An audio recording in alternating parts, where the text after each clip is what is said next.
Rolls at 210 now, has been on one of those of recent times. It won the Warrnambool Cup 2 runs back and has won 2 out of its last 5, with a second and a third amongst those as well, holding about 60% of the cash in the kitty. Half of the rest of the money is with number 4, Golly Otis, 420 holding firm there, looking for back-to-back cups after winning the Millicent Cup at Mount Gambier on May 28th.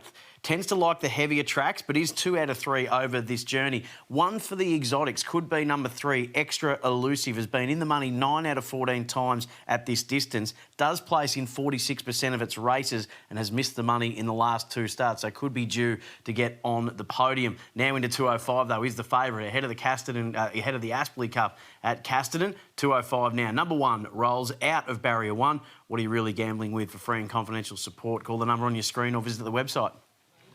I'll let you know when they're on. They're not on yet. And Rolls the favourite. Can he be one of the Cups kings at the moment? Takes out the Warrnambool Cup. What a result was that. And Maddie Raymond wasn't on board. She was off in Spain at that moment. She'd had to leave Warrnambool when he was able to get the victory. I'm sure she is at Casterton today. Jayla Kennedy on board. It would be huge for her to be able to take out the Apsley Cup. She's got 11 wins of her career. She's looking for number 12. Harry Grace was on board for this occasion. This is at the Warrnambool Carnival. The victory, when it was rated in the double figures there, relished the heavy conditions. That seemed the key, Kev. Yeah, absolutely right. We've seen the horse win on a range of going, but I think soft heavy is what he really does fancy. And the 3 kilo claim here, given the weight that he's got in this race, 63.5 minus the 3 is really... it's positive. Look, he's the quality runner in the race, isn't he?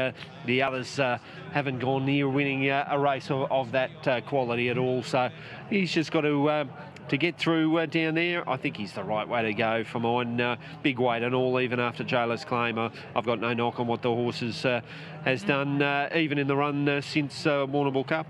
For a Stewart update that Laura Lafferty will be riding the fall. The second elect, Golly Otis, a half a kilogram over. He probably looks the danger to the favourite. A last start dominant win in the Millicent Cup. That was at the benchmark 75 level there. So looking to go another cup victory and be able to get here with the Apsley Cup. We were meant to run at Edenhope, but it's been moved for the 3rd time in the past 4 years to Casterton. We were at Casterton last year for the Apsley Cup, and once again as we lead in to the Apsley Cup for the $50,000 feature on the day over the 2,000 metre distance. Let's go on course to Adam Cretton for the call. He's in the corner of Rolls.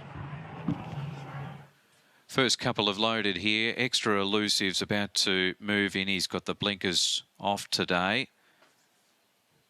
Still hasn't won a race in Australia. It's been 3 years since he's won a race anywhere. It was in the UK when he last won. Bare Arms moves in.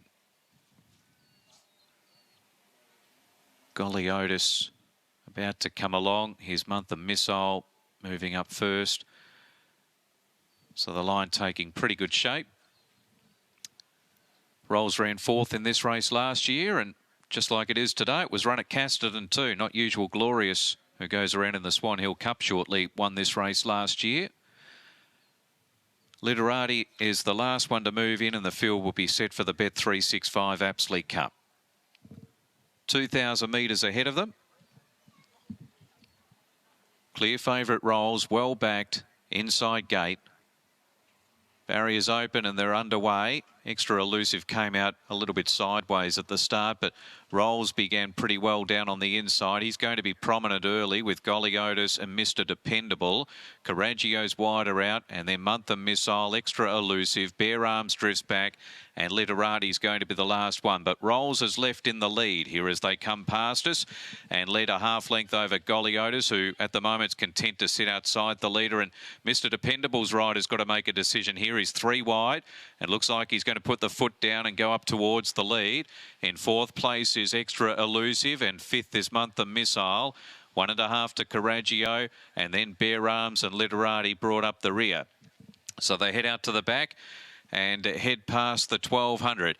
And it's Rolls, the favourite, leading. Mr. Dependable, after being wide on the first turns, moved up and is just about on level terms. 2 lengths to Golly Otis third. Extra Elusive in fourth. A length further back to Month the Missile. And then Coragio, Bare Arms, Literati remains back at the tail as they head along the back. And Mr. Dependable's keeping the favourite honest here. And as they head to the 800, there's nothing between Rolls and Mr. Dependable. They're 2.5 in front of Extra Elusive and Golly Otis. Month the Missile getting into a 3 wide position. He's getting going early. Then Coragio, Literati, and last is Bare Arms as they head off the back. So Rolls has been softened up here, and Month the Missile has gone for it. And at the 500, he's put the foot right down and gone past Rolls and is starting to eat into a margin on the rest of the field. Coragio moved into third. Extra Elusive was next, and then Golly Otis, who got shuffled back. But Month the Missile's taken off early. Might get away with it the way things are looking. 300 to go. He's 4 lengths in front of Rolls, who's flat with the big weight. Then Golly Otis, Coragio running on. Extra Elusive next, but Month the Missile still a handy leader. 100 to go. Coragio, Golly Otis run on strongly. Month the Missile in front, and Month the Missile is going to win it with that move from Dom Teneur. Month the Missile a length and 3/4 to Golly Otis. Coragio third. Fourth is either Rolls or Literati up wide. Bare Arms was next in, followed by Extra Elusive, and weakening out was Mr. Dependable to finish at the rear. So Month the Missile adds another Country Cup to his resume, a 2-time Hamilton Cup winner. He's also been a Millicent Cup winner back a couple of years ago. He can now add an Apsley Cup to his credit. And all honours really to Dom Teneur, who pushed out into a 3-wide position about 600 or 700 from home. And he went from going half pace to full pace in 2 or 3 strides and left most of the field flat-footed when he did. That's where he gained most of the advantage that he had turning into the home straight, and he's been able to hold most of it to the line to win. Month the Missile first. Number 5 is an 8-year-old mare by Atomic, winner trained by Belinda O'Loughlin and was ridden by Dom Teneur. 4, Golly Otis runs second by Magnus for Ricky Brun and Laura Lafferty. 9, Coragio third by Fiorente for Bob and Kane Post. Cape Walters aboard. Rolls runs 4th, and 5th was Literati. So 5, 4, 9, 4th in 1, 5th in 10. The margins. And Month the Missile, the 8-year-old mare for Belinda O'Loughlin, a great move. Caught them a little bit napping, did Dom Teneur. We know that she can win a cup, as we heard from Credders. Her last win was...